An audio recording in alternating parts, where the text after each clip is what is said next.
প্রভুকে বন্দনা করে মঙ্গল আরতি দিয়ে শুরু হয়েছে। আমি 4 দিন ব্যাপী এই ভক্ত সম্মেলনে সাফল্য কামনা করি।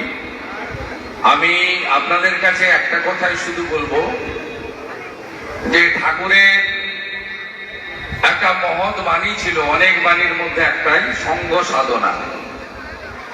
সঙ্গ সাধনা শুধুমাত্র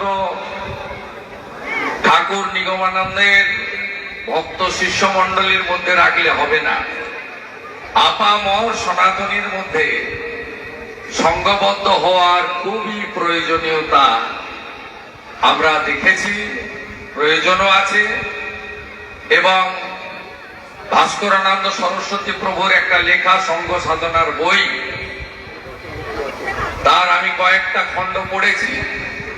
তাতে একটাই কথা যে সবাইকে সঙ্গ সাধনার মধ্য দিয়ে সঙ্গবদ্ধ হওয়া এবং শুধুমাত্র এই ভক্ত সম্মেলনগুলিতে অংশগ্রহণ করা নয়, ভক্ত সম্মেলনগুলি থেকে যে ধরনের আমাদের ঠাকুরের আদর্শ বাণী মত পথ এখানে আলোচিত হবে, তার কিছুটা অংশ গ্রহণ করে নিজেকে প্রকৃত পরিপূর্ণ একজন ভক্ত তথা সনাতনী হিসেবে উপযুক্তভাবে তৈরি করতে হবে।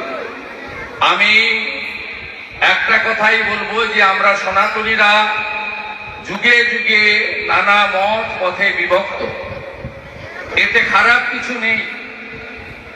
এটার নিশ্চিতভাবে ব্রাহ্মণ ক্ষত্রিয় বৈশ্য শূদ্র থেকে শুরু করে আমাদের ঠাকুরের শিষ্য মন্ডলী থেকে শুরু করে আর্য সমাজ, ইস্কন, ভারত সেবাশ্রম, রামকৃষ্ণ মঠ ও মিশন বহুভাবে, কিন্তু আপনি সবকিছুর মধ্যে দেখবেন একটাই আমাদের সকলের চলার পথ আছে, মত আছে, সেটা হচ্ছে যার আদি নেই অন্ত নেই, তার নাম হলো সনাতন। সেটা হচ্ছে সবচেয়ে প্রাচীন ধর্ম। আসুন আমরা নিজের নিজের পরিচিতি বজায় রেখে, সনাতনীরা আজকে তারা অস্তিত্ব রক্ষার লড়াই করছে, সেই অস্তিত্ব রক্ষার লড়াইতে